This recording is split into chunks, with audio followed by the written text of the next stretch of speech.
자, 그러면 어떻게 이 가톨릭 영성이 이렇게 개신교 안에 숨어 들어왔냐? 4명의 중요한 인물이 있습니다. 미국에서 다 일어난 그런 일인데 20세기 후반에 미국의 복음주의권에 가톨릭 신비주의를 들여놓은 그냥 여러분이 그냥 이 4사람 이름이 나오면 그냥 책을 갖다 쓰레기통에 그냥 갖다 버리면 돼요. 첫 번째가 토마스 멀튼이라는 사람이에요. 토마스 멀튼. 이 사람은 가톨릭 트라피스트라고 하는데, 트라피스트는 뭐 하는 거냐? 금욕, 침묵을 하는 그와 같은 수도사, 그 모임을 트라피스트라고 얘기하는데, 여러분 여기 멀튼이 있는데 멀튼 옆에 누가 서 있어요? 달라이라마가 지금 서 있잖아요. 달라이라마가. 그래서 가톨릭 신비주의 수도사인데 나중에는 불교와 힌두교 신비주의와의 융합을 시도하면서 달라이라마 이런 자들과 함께 종교 통합해야 되겠다는 그런 일을 한 저 토마스 멀튼이 기독교 안에 저 가톨릭 신비주의 영성을 집어넣은 사람이에요. 그 다음에 이제 두 번째 또 한국에 널리 아주 유명한 사람이 있습니다. 누가 있냐? 헨리 나우엔. 이것도 다 하용조 목사 등 이런 사람들이 다 소개해 놓은 거예요. 이 사람은 네덜란드 출신의 평생 가톨릭 신부로 산 사람이에요. 그의 책들은 한국 개신교 출판사들이 적극적으로 번역하고 추천을 해서, 그래서 헨리 나우엔 책이 많이 팔렸습니다. 이 사람 역시 평생 가톨릭 신자인데 저기 가서 보니까 This gay priest saved me with his tenderness 이렇게 돼 있죠. 뭐라고 써요? 이 동성애 제사장이라고 써 있어요, 신부. 다시 말 헨리 나우엔은 여러분이 가서 찾아보시면, 그러면 이 남성들과 이 게이 이런 그 동성애와 관련된 그런 일을 많이 해서, 그래서 직접 뭐 동성애를 했다 이렇게까지 이야기는 안 한다 해도 성적으로 남성 지향적인 그런 일을 해가지고, 그래서 거의 호모섹슈얼이라고 하는 그런 사람이 헨리 나우엔이에요. 저런 사람의 책을 좋은 책이라고 해서 유명 출판사 지금 다 번역해서 지금 팔고 있어요. 세 번째가 리차드 포스터라고 하는 사람인데, 영적 훈련과 성장의 저자, 우리나라엔 레노바레 이런 운동을 통해서 이제 들어왔는데, 이 사람은 가톨릭, 그 다음에 동방정교회, 그 다음에 개신교의 영성을 하나로 묶어야 된다고 이렇게 이제 주장을 하면서 이 종교 통합이라고 하는 그런 운동을 한 그런 사람이에요. 자, 그 다음에 또 하나가 있습니다. 달라스 윌라드라고 하는 사람이 있어요. 이 사람은 영성 형성이라고 하는 스피리추얼 포메이션이라는 그런 어휘를 미국 복음주의권에 자리 잡게 한 인물이고, 우리나라엔 하나님의 모략이라는 그런 책, 이런 거를 과거에 제가 보면 오카노 목사님이 이 책이 제일 좋다고 그렇게 소개한 책이 하나님의 모략입니다. 이 정도가 되면 이 사람 역시 가톨릭, 정교회, 개신교 뭐 이런 거에 영성을 하나로 묶는 그런 일을 하고 죽은 사람입니다. 한마디로 예수 그리스도의 구원이 뭔지 모르는 그런 사람들이에요. 이런 사람들이 모든 것을 다 기독교계 안에 집어넣고, 한국에 유명하다는 그런 목사들이 미국에서 다 그대로 수입해다가 그래서 책을 만들어서 이제 판매를 했어요. 그래서 이 사람들이 무슨 일을 했냐?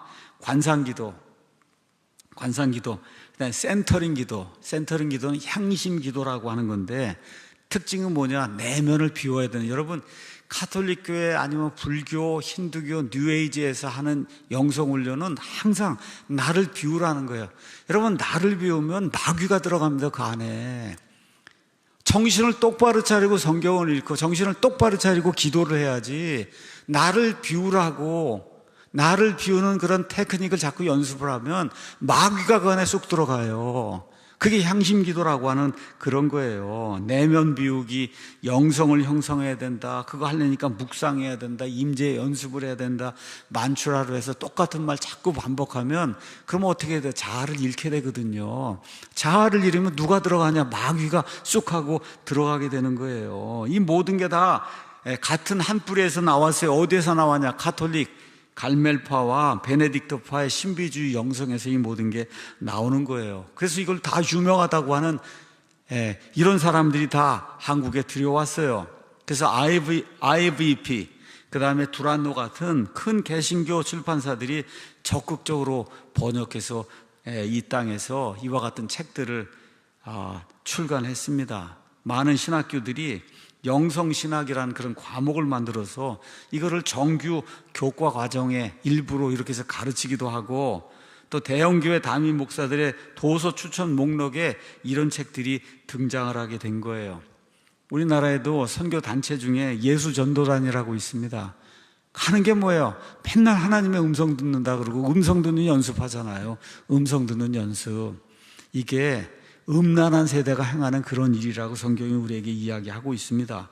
근데 이런 책을 김병삼 목사가 저 영상에 나와서 로렌스 수사, 이 사람이 지은 이 책이 성도들에게 최고의 책이다. 여러분 가서 들어보세요 한번. 성도들에게 최고의 책이라고 추천한다. 그래서 이거는 뭘 이야기하고 있는 거냐, 그냥 김병삼 목사 혼자가 이야기하는 것이 아니라 한국 개신교 안에 파고든 카톨릭 영성 신비주의가 지금 얼마만큼 이렇게 커졌는가를 이런 걸 통해서 여러분이 깨달아 알아야 되는 거예요. 수십만의 청중이 듣는 이런 그 영상 안에서 카톨릭 갈멜파 신비주의 책을 기독교 목사가 최고의 책이라고 추천하는 일이 지금 21세기 대한민국 이 교회 안에서 벌어지고 있다. 이건 뭘 이야기하는 거냐, 오직 성경이라고 하는 종교개혁의 모토를 신앙의 중심에서 밀어내는 거예요. 밀어내고 종교개혁에 절대 돌아가면 안 된다는 그 자리로 다시 성도들을 끌고 돌아가는 이와 같은 어느 면에서 반역의 행위다, 하나님 보시기에. 자, 그러면 끝으로 우리가 생각해 봐야 될 것이 있어요. 우리가 영성 자꾸 이야기하는데, 우리 신자의 영성의 표준은 뭐냐? 우리가 어떻게 하나님의 음성을 듣고 깨달아 알 수 있냐? 답은 하나밖에 없어요. 이 성경 말씀 외에는 없습니다, 여러분. 이 성경 말씀 외에는 없어요. 요한계시록 22장 18절 19절, 내가 이 책의 대언의 말씀을 듣는 모든 사람에게 증언하노니 만일 어떤 사람이 이것들에다 더하면 하나님께서 이 책에 기록된 재앙들을 그에게 더하실 것이요, 만일 어떤 사람이 이 대언의 책의 말씀들에서 빼면 하나님께서 생명책과 거룩한 도시와 이 책에 기록된 것들로부터 그의 부분을 빼신다. 이게 뭘 이야기하는 거냐? 성경의 계시가 완전히 끝이 났다는 거예요. 거기에 더할 수도 없고 거기서 뺄 수도 없는 거다. 성경을 마무리하면서 하나님께서 그렇게 말씀을 해주셨어요. 어느 누구도 더할 수 없다는 거예요. 그래서 디모데후서 3장 16절 17절, 모든 성경 기록은 하나님의 영감에 주어진 것으로 교리와 책망과 바로잡음과 의로 교육하기에 유익하니, 이것은 하나님의 사람이 어떻게 돼요? 완전하게 될 수 있다잖아요. 뭘 통해서? 이걸 통해서 완전하게 되어 모든 선한 일에 철저히 갖추어지게 하려 합니다. 이 말씀을 통해서 완전하게 되고 모든 선한 일에 철저히 갖추어질 수 있다고 하니까 하나님의 무슨 음성을 듣는다고 기도원에 가서 대글대글 굴고 이런 일 필요 없다. 지금 성경이 그렇게 이야기하고 있는 거예요. 그래서 목사들이 이야기하는 두 가지 계시가 있어요. 하나는 외적이고 객관적이며 기록되고 검증 가능한 계시가 있습니다. 이게 성경 말씀이에요. 두 번째 계시가 있어요. 그거는 내적이고 주관적이고 기록되지 않았고 검증 불가능한 체험의 계시가 있습니다. 이 두 번째를 성경 계시라고 하는 이거하고 동일 수준에 놓든지 아니 그 위로 집어넣으면 그럼 그건 이단이다. 이단. 성경이 그렇게 이야기하는 거예요. 이렇게 되면 영적인 무정부 상태가 발생을 하는 거예요. 하나님 내게 말씀하셨다고 직접 그렇게 이야기하는데 무슨 이야기를 하겠어요, 여러분? 이 성경 말씀이 이렇게 있는데 하나님이 나한테 내 귀에다 대고 이야기했다고 이야기하는 사람에게 그 영적인 무정부 상태가 발생한 거잖아요. 그 사람에게 무슨 이야기를 할 수가 있겠어요? 종교개혁의 다섯 솔라가 뭐냐? 오직 성경, 오직 은혜, 오직 믿음, 오직 그리스도, 오직 하나님께 영광인데, 이 다섯 솔라의 첫 번째가 뭐냐? 오직 성경이에요. 이 오직 성경이 무너지면 나머지 솔라가 설 수가 없어요. 나머지 솔라가. 그래서 이 선을 벗어나면 다 이단으로 간다. 그래서 특별 계시, 뭘 듣는다고 하는 거 이런 거 한 데는 다 이단이 됐어요. 역사적으로 몰몬교, 조셉 스미스가 뭘 받았다, 그 이단입니다. 통일교, 문선명이 뭘 받았다, 신천지 이만희가 뭘 받았다, 안식교 엘렌 G 화이트가 뭘 받았다, 여호와의 증인 다 누가 워치타워 협의회가 뭘 받았다 해서 이거 다 뭘 받았다고 하고 그거를 성경과 같은 권이나 그 이상으로 두면 그거는 100% 이단이 될 수밖에 없는 거예요. 처음에는 성경에 더하는 게 아니라고 그렇게 이제 변명하다 결국 가서는 어떻게 되느냐?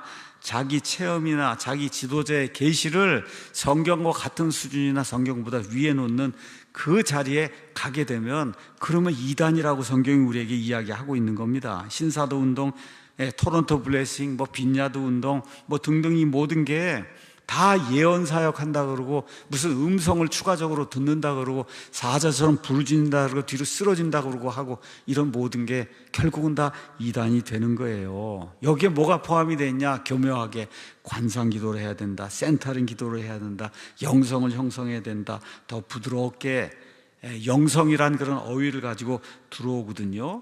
특징이 뭐냐? 자기 체험을 성경 위에 두는 거예요. 이게 로렌스라고 하는 그런 수사가 주장하는 하나님의 임재 연습인데, 이 출발지와 종착지가 어디냐? 로마 카톨릭 교회라는 걸 저와 여러분이 기억을 해야 됩니다. 카톨릭 교회에서는 선한 것이 나오지 않는다. 카톨릭 교회에서는 선한 게 나오지 않습니다. 요한계시록 19장에 내 백성아 너희는 그녀에게서 나오고 그녀가 받을 그런 죄들에 참여하는 자가 되지 말라고 성경이 우리에게 이야기하고 있는 거예요. 하나만 더 이야기하겠습니다. 자, 김병삼 목사가 이 가르침을 어디를 통해서 전파하고 있냐? CBS 방송에 잘 믿고 잘 사는 법, 잘잘법에서 이 채널을 통해서 가르치고 있는데, 저와 여러분이 아는 것처럼 CBS가 어디냐? 한국 기독교 방송 가운데 심지어 일반 방송 다 포함해서 가장 좌편향된 그런 매체로 널리 알려진 데가 CBS예요. 사회 참여, 인권, 환경 통합 이런 아젠다를 중심에 둔 그런 매체고, 정치적으로도 좌파 진영과 가까운 그런 결을 유지하고 있는 이런 거, 이건 다 알고 있는 사실은 누구나 다 알고 있는 비밀이 아닙니다. 자, 잘 믿고 잘 산다, 잘잘법. 여러분 들어보니까 어떤 생각이 들어요? 이거 상당히 인본주의적인, 그렇죠? 이런 생각이 들지 않습니까? 이거 예수님 믿고 잘 살자, 이게 이렇게 이제 나오니까.